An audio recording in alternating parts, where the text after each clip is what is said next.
Le Premier ministre vient d'annoncer ce que nous considérons comme une mise en miettes des fondamentaux de la démocratie. 30% de parlementaires en moins, ça veut dire clairement pour nos concitoyens, 40% des circonscriptions de France et de Navarre, des territoires d'outre-mer qui vont être rayés de la carte. C'est-à-dire la capacité des parlementaires, des représentants du peuple, à faire rentrer la voix de ces territoires, la voix des habitants de ce territoire dans l'hémicycle à l'Assemblée nationale.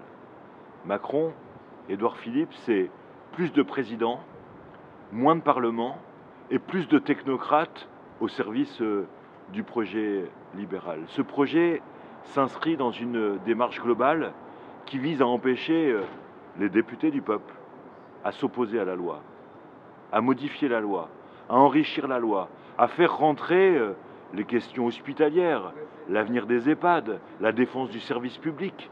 À l'Assemblée nationale, le droit d'amendement va être abîmé. La possibilité de mettre des questions devant l'opinion publique en séance va être amoindrie. Ce projet est dangereux pour la démocratie et nous pensons que ce deal décidé à trois dans un bureau avec la promotion de l'ENA de Macron autour de lui doit faire l'objet d'une consultation du peuple par voie référendaire. C'est l'exigence que les parlementaires communistes vont porter dans les prochains jours et les prochaines semaines. Sur injonction du président de la République, le gouvernement vient de lancer une grande offensive de réforme constitutionnelle, une grande offensive contre le Parlement, une grande offensive en réalité contre la démocratie, avec la réduction du nombre de parlementaires, avec des modifications de la manière de discuter ici, d'amender les textes et de faire la loi finalement, avec tout un tas de dispositions. On vise à abaisser le Parlement et à supprimer un certain nombre de ses droits au profit évidemment du pouvoir exécutif et du pouvoir du président de la République lui-même. On va encore déséquilibrer des institutions qui le sont déjà beaucoup, les institutions de la Ve République, et c'est une réforme qui va dans la mauvaise direction parce que finalement, elle va empêcher le développement de l'intervention populaire.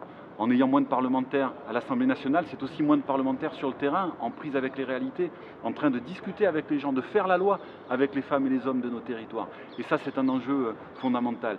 La réalité de cette réforme constitutionnelle, qui a été portée avec, disons, une volonté aussi de surfer sur l'antiparlementarisme qui parfois se développe dans la société, cette réforme, elle ne va pas répondre à la crise politique dans laquelle nous nous trouvons. Nous sommes dans une crise profonde de confiance et pour résorber cette crise, il faut au contraire avoir des élus qui soient beaucoup plus dans un rôle de vivifiant de la démocratie, de la vivifier en permanence et puis qui soient sur le terrain. Donc voilà, nous allons combattre cette réforme, nous demandons un référendum, ce n'est pas à trois personnes autour d'un bureau de décider de ça, dans un coin, fût-ce le président de la République, le président de l'Assemblée et le président du Sénat. Ça doit être une décision populaire, décider de la manière dont nous voulons vivre ensemble et décider ensemble, c'est fondamental et ça doit faire l'objet d'un référendum. Nous continuons de le demander, nous continuons de l'exiger et nous allons combattre ces réformes. Tout est plus petit avec Emmanuel Macron, avec Édouard Philippe, ne nous laissons pas faire.